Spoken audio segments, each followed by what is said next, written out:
Hi everybody, it's Alyce-Kay with another craft table chat. um, anyway, the purpose of these is not to teach, definitely not to teach crafts. If you think that you're seeing a craft with me or a tutorial, you're going to need to go someplace else because that's not what I'm doing. I just happen to be crafting while I'm chatting. And basically the purpose of these is just to chat about life. And I'm not that old, but I'm 58 years old. And so I'm chatting about lessons that I've learned in my life in hopes that they'll benefit you. It's like I used to always say to my kids, don't make the same mistakes I did. Make your own mistakes, be creative, learn from my mistakes, and then make your own mistakes. And so I'm kind of saying the same thing to you. Here are some of the things that I've learned that you can benefit from.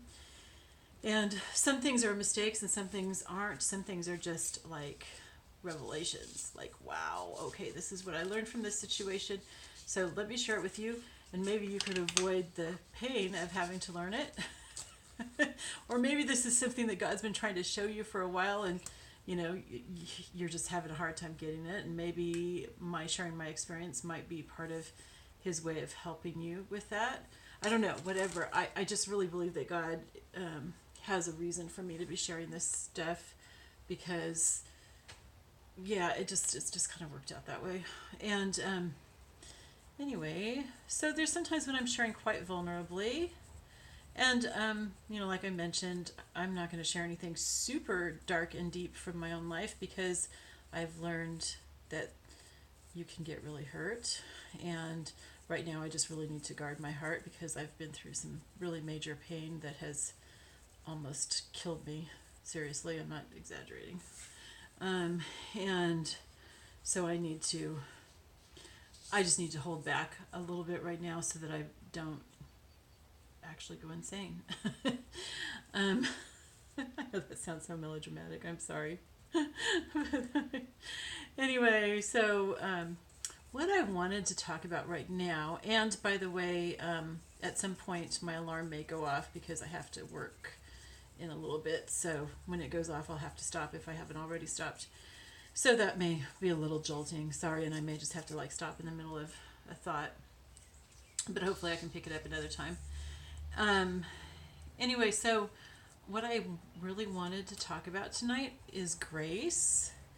And this will take more than just this one video to talk about, but just some of the things that I've learned about grace, because grace has not always been a part of my life.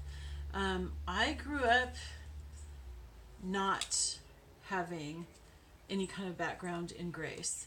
And that's not my parents' fault. It's not my church's fault. If you don't have grace, then you don't have that to give. I didn't raise my children in grace either because I didn't have that to give them. And so, it's not that I was withholding it from them, and it's not that, the people around me, it's not that they were withholding it from me when I was growing up or when I was an adult or anything. If you don't have it to give, then you don't have it to give. And you're hurting too. And my first real experience with grace, well, first of all, just to kind of contrast that. Okay, so my experience in my church growing up was basically that if somebody had a problem, whether it was a sin or something that they were struggling with, they were really, I guess you would say, persecuted, condemned. It's kind of like somebody said, the Church of God is the only army that shoots its wounded. Oh my word, that is so true. It is really, really, sadly, horribly true. We tend to condemn people who are having problems. But see, that's like bringing people into a hospital and shooting them because they're hurt and they need healing. Because see, we all come to God needing healing, and we all go through life needing healing in various ways. And some of us might realize that more than others. It might be more obvious that some people need healing more than others, but we all need that. And, and people have different reasons for not showing grace. And I think for the most part, it's really that you don't know, you haven't had that, you haven't been exposed to it, you haven't been shown grace, and so you don't have that to give or to show to others. And for some people, it's a combination of things. Like I think for a lot of people, it's also that because they have not experienced grace and they know that they're not perfect, they're desperately trying to hide their imperfections because they don't want to go through that condemnation that they've seen other people go through.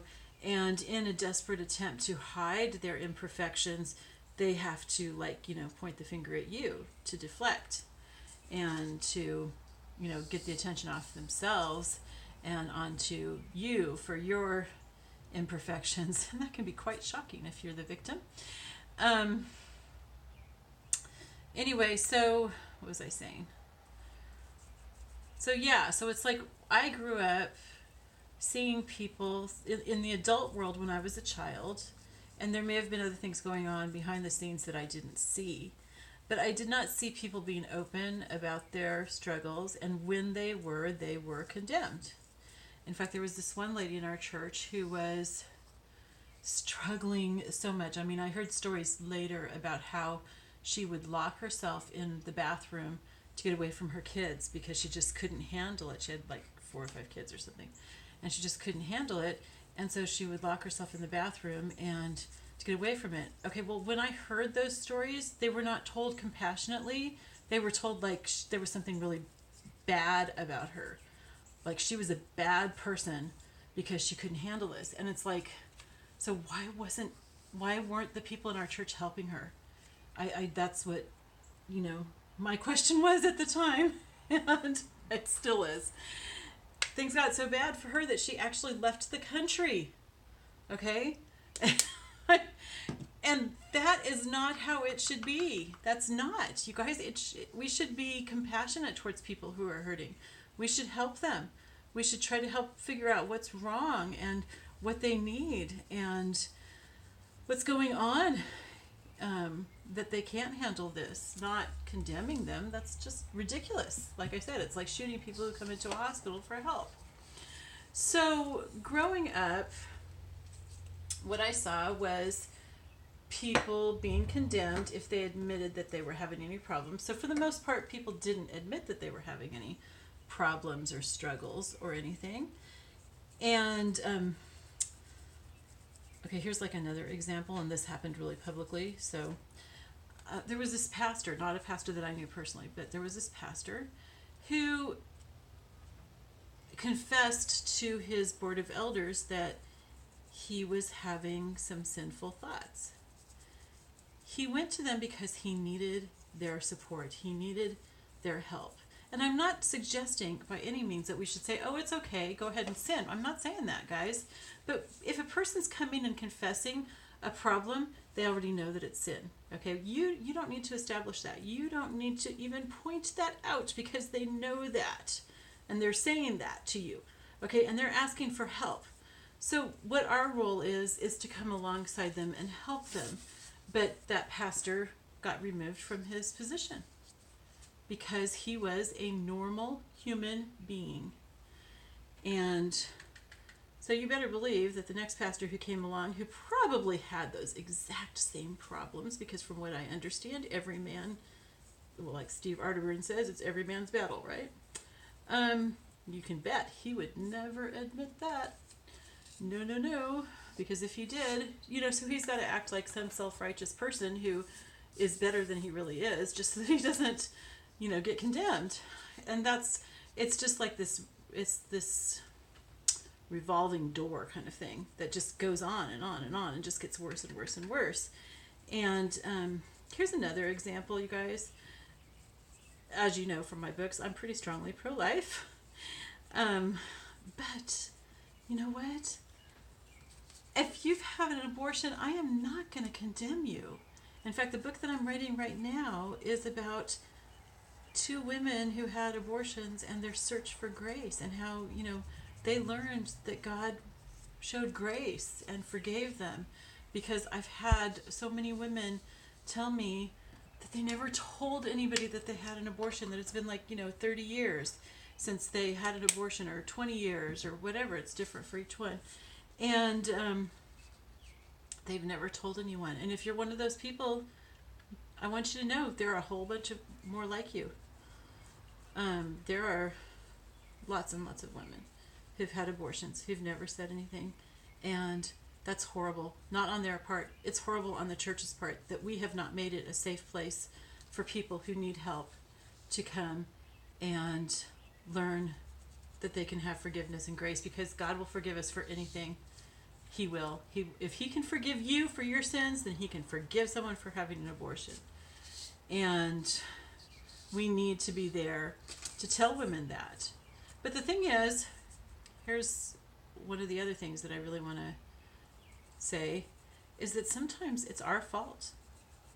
It's our fault as Christians that those women go and have abortions in the first place, because we've made it so hard for them. If they kept that baby, they would go through so much condemnation for the rest of their lives.